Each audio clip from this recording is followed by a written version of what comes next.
എല്ലാ സുഹൃത്തുക്കളും നമസ്കാരം. ആത്മീയ യാത്രയുടെ പുതിയൊരു വീഡിയോയിലേക്ക് എല്ലാവർക്കും ഹാർദമായ സ്വാഗതം. ഇന്ന് നമ്മൾ ചർച്ച ചെയ്യുന്ന വിഷയം നമ്മുടെ ഒരു സുഹൃത്ത് വാട്സപ്പിലൂടെ ചോദിച്ചിട്ടുള്ള ചോദ്യമാണ്. അദ്ദേഹം ഒരു ഗൃഹസ്ഥാശ്രമിയാണ്, സത്യാന്വേഷകനാണ്. അപ്പം അദ്ദേഹം പറയുന്നത്, എനിക്ക് എൻ്റെ വീട്ടിലെ കുഞ്ഞുങ്ങളോടും ഭാര്യയോടും അല്ലെങ്കിൽ അവരുടെ ബന്ധുക്കളോടൊക്കെ ഉള്ള ഒരു മമതാ ബന്ധം വിച്ഛേദിക്കാൻ സാധിക്കുന്നില്ല. എനിക്ക് അവരുടെ അറ്റാച്ച്മെന്റ്, വളരെയധികം അറ്റാച്ച്മെന്റ് ഉണ്ട്. ഈ അറ്റാച്ച്മെന്റിൽ നിന്നുകൊണ്ട് എനിക്ക് സത്യം മനസ്സിലാക്കാൻ സാധിക്കുമോ? എന്താണ് ഞാൻ ചെയ്യേണ്ടത് എന്നാണ് അദ്ദേഹം ചോദിച്ചിട്ടുള്ളത്. അപ്പം നമ്മൾ ആദ്യം തന്നെ മനസ്സിലാക്കുക, ഒരു ഗൃഹസ്ഥാശ്രമീനെ സംബന്ധിച്ചിടത്തോളം സത്യാന്വേഷണം എന്ന് പറയുന്നത് വളരെയധികം ത്യാഗങ്ങൾ നിറഞ്ഞതാണ്. ഒരുപാട് തീക്ഷ്ണമായ പരീക്ഷണങ്ങളിലൂടെ കടന്നു വേണം അദ്ദേഹം ആ സത്യം അന്വേഷിക്കാനും അനുഭവിക്കാനും. കാരണം അത് അങ്ങനെ പറയാൻ കാരണം, ഒരു ഗൃഹത്തിൽ ഇരുന്നു കൊണ്ട് സത്യം അന്വേഷിക്കുക എന്ന് പറയുന്നത് അത്ര എളുപ്പമുള്ള കാര്യമല്ല. കാരണം സത്യം അന്വേഷണം തുടങ്ങുന്ന സമയം തന്നെ അദ്ദേഹത്തിന് അതിന് ഒരുപാട് പരീക്ഷണങ്ങൾ, പ്രകൃതിയിൽ നിന്നായാലും കുടുംബത്തിൽ നിന്നായാലും എല്ലാം പല പരീക്ഷണങ്ങളും അയാൾ നേരിടേണ്ടി വരും എന്നുള്ളത് നമ്മുടെ അനുഭവമാണ്. അപ്പോൾ അതുകൊണ്ടായിരിക്കണം അദ്ദേഹം ചോദിച്ചിട്ടുള്ള ഈ മമതാ ബന്ധങ്ങളിൽ നിന്ന് എങ്ങനെയാണ് എനിക്ക് മുക്തി കിട്ടുക, അല്ലെങ്കിൽ ഞാൻ എങ്ങനെയാണ് ഇതിൽ നിന്ന് രക്ഷപ്പെടുക എന്ന് ചോദിക്കാൻ കാരണം, ബന്ധനം അല്ലെങ്കിൽ ബന്ധം ഒരു ബന്ധനമാണ് എന്ന് പറയുന്നത് സത്യമാണ്. നമുക്ക് മറ്റുള്ള വസ്തുക്കളോടോ വ്യക്തികളോടോ തോന്നുന്ന അറ്റാച്ച്മെന്റ് അല്ലെങ്കിൽ എൻ്റേതാണ് എന്ന ചിന്തയൊക്കെയാണ് നമ്മൾ മമതാ ബന്ധം എന്ന് പറയാം. നമ്മൾ എല്ലാത്തിനെയും പൊസസ് ചെയ്യാനുള്ള ഒരു മനോസ്ഥിതിയാണ് എല്ലാ മനുഷ്യർക്കും ഉള്ളത്.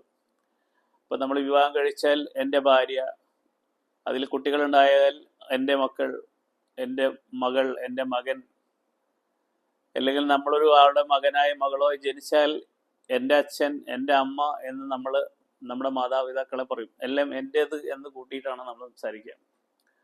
അതെല്ലാം എൻ്റേത് എന്ന ചിന്തയിൽ നിന്നാണ് നമ്മൾ, ആ ചിന്തയ്ക്കാണ് നമ്മൾ പറയുന്ന മമതാ ബന്ധം.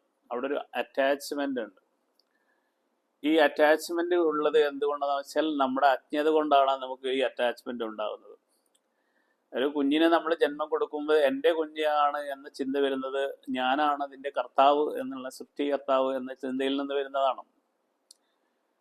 യഥാർത്ഥത്തില് നമ്മൾ വരുമ്പോൾ ഒന്നും കൊണ്ടുവരുന്നില്ല, പോകുമ്പോൾ ഒന്നും കൊണ്ടുപോകില്ല. അപ്പം ഇടയ്ക്ക് വെച്ചിട്ട് നമ്മുടെ ജീവിതത്തിലെ കുറച്ച് കാലഘട്ടത്തില് നമ്മൾ ഒരു 10, 60, 70, 50 വയസ്സ് വരെയുള്ള കാലഘട്ടത്തിൽ നമ്മൾ ഇതിനെല്ലാം എൻ്റേത് എന്ന രീതിയിൽ ചിന്തിച്ച് അതിനെ പൊസസ് ചെയ്യാൻ ശ്രമിക്കുകയാണ് ചെയ്യുന്നത്. യഥാർത്ഥത്തിൽ സത്യമല്ലാത്ത ഒരു സംഭവത്തെ നമ്മൾ പൊസസ്, ഒരിക്കലും നമുക്ക് നമ്മളേതാണ് എന്ന് പറഞ്ഞു കൊണ്ടുപോകാൻ പറ്റുന്ന ഒന്നും ഇവിടെ ഇല്ല. ഈവൻ ശരീരം പോലും നമ്മൾ ഇവിടെ ഉപേക്ഷിച്ചിട്ട് പോകണം. അതായത് ഭൂമിയിലെ ശരിക്കും യഥാർത്ഥത്തിൽ നമ്മൾക്ക് ഒന്നിനെയും പൊസസ് ചെയ്യാൻ സാധിക്കില്ല. പക്ഷെ മാനസികമായിട്ട് എൻ്റേതാണ് എന്ന ചിന്ത നമ്മൾക്ക് എപ്പോഴും ഉണ്ടാവും. ആ എൻ്റേത് എന്ന ചിന്തയിൽ നിന്നാണ് നമ്മളെ എല്ലാ വിഷമങ്ങളും ദുഃഖങ്ങളും എല്ലാം ഉണ്ടാകുന്നത്. നമ്മൾ എൻ്റേത് എന്ന ചിന്ത അല്ലെങ്കിൽ മമതാ ബന്ധം നഷ്ടപ്പെട്ട് കഴിഞ്ഞാൽ നമുക്ക് ഇവിടെ ദുഃഖത്തിൻ്റെ 99% കുറയും.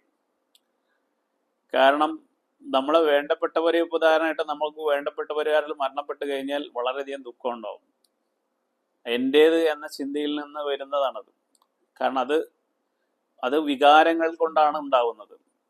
ഈ വികാരം എന്ന് പറയുന്നത്, ആ വികാരങ്ങൾക്ക് നമുക്ക് സാക്ഷിയാവാൻ സാധിക്കാത്തത് കൊണ്ടാണ് നമ്മൾ അതിൽ ഭയങ്കരമായ ഒരു അറ്റാച്ച്മെന്റ് വന്ന് ആ പൊസസീവ്നെസ്സിൽ നിന്നാണ് നമുക്ക് എല്ലാ വികാരങ്ങളും ഉണ്ടാവുകയും അല്ലെങ്കിൽ വിഷമം ഉണ്ടാവുകയും ചെയ്യുന്നത്. അപ്പോൾ അതേ സമയത്ത് നമ്മളിപ്പോൾ വേണ്ടപ്പെട്ട ഒരാൾ മരിച്ചു കഴിഞ്ഞാൽ ഭയങ്കരമായി നമ്മൾ വിഷമിക്കുകയും ദുഃഖിക്കുകയും മാനസികമായിട്ട് തകരുകയും ചെയ്യും. എന്നാൽ നമുക്ക് ബന്ധമില്ലാത്ത ഒരാൾ, അയൽവക്കത്തുള്ള അല്ലെങ്കിൽ പുറത്തുള്ള ഒരു മരിച്ചു കഴിഞ്ഞാൽ അത്രയും വിഷമം നമുക്കുണ്ടാവില്ല. നമ്മൾ മാനസികമായിട്ട് നമ്മളെ ഹോണ്ട് ചെയ്യില്ല. കാരണം നമുക്ക് അവരോട് മമതാ ബന്ധമില്ല. അപ്പം മമതാ ബന്ധം ആത്മീയതയിൽ ഏറ്റവും കൂടുതൽ നമ്മുടെ ആത്മ പുരോഗതിക്ക് തടസ്സം നിൽക്കുന്ന ഒന്നാണ്. അപ്പം അതിനെ എങ്ങനെ നമ്മൾ അതിൽ നിന്ന് ഓവർകം ചെയ്യും, അതിനെ നമ്മൾ എങ്ങനെ തരണം ചെയ്യും എന്ന് ചിന്തിക്കണമെങ്കിൽ നമുക്ക് സത്യം ബോധ്യമാവണം. നമ്മൾ ഒന്നിൻ്റെയും കർത്താവുമല്ല, നമ്മൾ ഒന്നിൻ്റെയും ഭോക്താവുമല്ല. കർത്തൃത്വ ഭോക്തൃത്വ ബുദ്ധി നമുക്ക് നഷ്ടപ്പെട്ടെങ്കിൽ മാത്രമേ നമ്മളിൽ മമതാ ബന്ധം നഷ്ടപ്പെട്ടു പോവുള്ളൂ, അല്ലെങ്കിൽ ഇല്ലാതാവുകയും ചെയ്യുള്ളൂ. കാരണം ഞാനാണ് ഇതെല്ലാം ചെയ്യുന്നത് എന്ന ചിന്തയിൽ നിന്നാണ് എൻ്റേതാക്കാനുള്ള ശ്രമത്തിൻ്റെ ഭാഗമായ മാനസികമായിട്ടുള്ള നമ്മളുടെ ഉള്ളിലുള്ള മനസ്സിൻ്റെ ഒരു പ്രത്യേകതയാണത്. മനസ്സിന് എല്ലാതെയും സ്വന്തമാക്കാനുള്ള ശ്രമം ഉണ്ടാവും. അപ്പം അതിൻ്റെ ഭാഗമാണ് ഈ മമതാ ബന്ധം. ഇപ്പം നമ്മൾ നോക്കിക്കഴിഞ്ഞാൽ നമ്മളൊരു കുഞ്ഞിന് ജന്മം കൊടുക്കുമ്പം എൻ്റേത് എന്ന ചിന്ത വരുന്നുണ്ട്. ശരിക്കും പറഞ്ഞാൽ യഥാർത്ഥത്തിൽ ഈശ്വര സൃഷ്ടിയാണ്, അല്ലെങ്കിൽ ഈശ്വരൻ്റെ ഒരു സൃഷ്ടിയായിട്ടാണ് ഒരു കുഞ്ഞ് ജനിക്കുന്നത്. അതിൽ നമ്മളൊരു നിമിത്തം മാത്രമേ ഉള്ളൂ. ഭാര്യയായാലും ഭർത്താവ് ആയാലും എല്ലാം ഒരു നിമിത്തം മാത്രമാണ്. അവരൊരു നിമിത്തമായിട്ട് ഒരു പുതിയ സൃഷ്ടിക്ക് കാരണമാകുന്നുള്ളൂ. പക്ഷെ ജനിച്ചു കഴിഞ്ഞാൽ ഞാനാണ് ഇതിൻ്റെ കർത്താവ് എന്ന് ചിന്തിച്ച് അതിനെ നമ്മൾ ഭുജിക്കാൻ ശ്രമിക്കുമ്പോഴാണ് നമുക്കതിൽ മമതാ ബന്ധം സൃഷ്ടിക്കപ്പെടുന്നത്. യഥാർത്ഥത്തിൽ എല്ലാം ഈശ്വര സൃഷ്ടിയാണ് എന്ന് നമ്മൾ മനസ്സിലാക്കി കഴിഞ്ഞാൽ നമ്മുടെ കുഞ്ഞുങ്ങളായാലും എല്ലാം, ഭാര്യ ആയാലും കുഞ്ഞുങ്ങളായാലും എല്ലാം നമ്മൾ ഈശ്വരൻ്റെ പ്രതിരൂപങ്ങളാണ് എന്ന് നമ്മൾ മനസ്സിലാക്കുമ്പോൾ മാത്രമേ നമ്മളെ മമതാ ബന്ധം നഷ്ടപ്പെടുകയുള്ളൂ. അതിന് നമ്മളെ വികാരങ്ങൾക്ക് സാക്ഷിയാവണം. അതുപോലെ തന്നെ നമ്മുടെ ഗൃഹസ്ഥാശ്രമിയായ ഒരാൾക്ക് മമതാ ബന്ധത്തെക്കുറിച്ചും അതിനെക്കുറിച്ചും പൂർണ്ണമായിട്ട് ജ്ഞാനത്തിലേക്ക് വരണമെങ്കിൽ അയാൾ പതിയെ പതിയെ ബ്രഹ്മചര്യം അനുഷ്ഠിക്കണം. ലൗകിക ചിന്തകളിൽ നിന്നും ആഗ്രഹങ്ങളിൽ നിന്നെല്ലാം കുറച്ച് പതിയെ പതിയെ മുക്തനായി ലൈംഗിക വികാരങ്ങൾക്കൊക്കെ സാക്ഷിയായി ബ്രഹ്മചര്യം അനുഷ്ഠിക്കുകയൊക്കെ ചെയ്യുമ്പോൾ മാത്രമേ അയാൾക്ക് മമതാ ബന്ധം എന്താണെന്നും അറ്റാച്ച്മെന്റ്, അതിൽ നിന്നൊക്കെ ഒരു ഡിറ്റാച്ച്മെന്റ്, വൈരാഗ്യമൊക്കെ വരാൻ സാധിക്കണമെങ്കിൽ അയാൾ പതിയെ ബ്രഹ്മചര്യം അനുഷ്ഠിക്കണം. ഒരു ദിവസം പെട്ടെന്ന് തന്നെ ബ്രഹ്മചര്യം അനുഷ്ഠിക്കണമെന്നുമല്ല, പതിയെ പതിയെ അയാൾ ഗൃഹസ്ഥാശ്രമയായി അയാൾ പൂർണ്ണമായിട്ടും വികാരങ്ങൾക്കെല്ലാം, നമ്മളെ ഏറ്റവും വലിയ വികാരം എന്ന് പറഞ്ഞാൽ ലൈംഗിക വികാരമാണ്. ബാക്കിയുള്ള വികാരങ്ങളൊക്കെ അതിൻ്റെ സബ്സിഡറിയാണ്. അപ്പം കാമാസക്തിയിൽ നിന്ന് ഒരാൾ മുക്തനാകുമ്പോഴാണ് മറ്റു വികാരങ്ങൾക്കൊക്കെ അയാൾ മുക്തനാവുള്ളൂ. അതുപോലെ ക്രോധം, കാമം പോലെ തന്നെ വളരെ ശക്തമായൊരു വികാരമാണ് ദേഷ്യം, ക്രോധം എന്ന് പറയുന്നത്. ഈ ആഗ്രഹങ്ങളിലും ആസക്തികളിൽ നിന്നൊക്കെ നമ്മൾ മുക്തനാവുമ്പോൾ മാത്രമേ നമുക്ക് മമതാ ബന്ധം എന്താണെന്നും അറ്റാച്ച്മെന്റ് എന്താണെന്നും അത് ബന്ധനമാണ് എന്നൊക്കെ നമുക്ക് മനസ്സിലാക്കണമെങ്കിൽ നമ്മൾ ബ്രഹ്മചര്യം അനുഷ്ഠിച്ച് ബ്രഹ്മചര്യത്തിലൂടെ നമ്മളെ തന്നെ കാണാനും അറിയാനും നമ്മൾ ഏത് സ്റ്റേറ്റിൽ നിൽക്കുന്നു എന്നൊക്കെ അറിയണമെങ്കിൽ അത്രയും നമ്മളെ തന്നെ വാച്ച് ചെയ്യണം. അപ്പം നമ്മളൊരു സാക്ഷിയായി മാറണമെങ്കിൽ നമ്മൾ ആദ്യം ബ്രഹ്മചര്യം അനുഷ്ഠിക്കണം. അപ്പം ബ്രഹ്മചര്യം അനുഷ്ഠിക്കുമ്പോൾ ഗൃഹസ്ഥാശ്രമിയെ സംബന്ധിച്ചിടത്തോളം കുറച്ചൊരു പ്രയാസങ്ങളൊക്കെ ഉണ്ടാവും. ആ പ്രയാസങ്ങൾ തന്നുകൊണ്ടതാണ് അത് ജീവിതം. ഗൃഹസ്ഥാശ്രമിയുടെ അന്വേഷണം കുറച്ച് ത്യാഗം നിറഞ്ഞതാണ് എന്ന് പറയാൻ കാരണം. ഇല്ല എന്ന് നമ്മൾ പറഞ്ഞിട്ട് കാര്യമില്ല. വളരെ ത്യാഗം നിറഞ്ഞത് തന്നെയാണ് ഒരു ഗൃഹസ്ഥാശ്രമിയുടെ ജീവിതം, സത്യാന്വേഷണ ജീവിതം. അത് എന്തുകൊണ്ട് ത്യാഗമാകുന്നു എന്ന് പറഞ്ഞാൽ പ്രധാനമായും നമ്മൾ ഈ വികാരങ്ങളിൽ നിന്നും അറ്റാച്ച്മെൻറ്റുകളിൽ നിന്നൊക്കെ മുക്തനാവാൻ ശ്രമിക്കുമ്പം നമ്മളെ ആ അറ്റാച്ച്മെൻറ്റ് നമ്മൾ പിടിച്ചു വയ്ക്കും. കുടുംബത്തിൽ ഉള്ള എല്ലാവരും ഇപ്പം നമ്മളൊരു ശക്തിയായിട്ട് നമ്മളെ പിന്നിലേക്ക് വലിക്കുന്ന ശക്തികളായിരിക്കും നമ്മളെ കുഞ്ഞുങ്ങളും ഭാര്യയും അച്ഛനും അമ്മയും ഒക്കെ.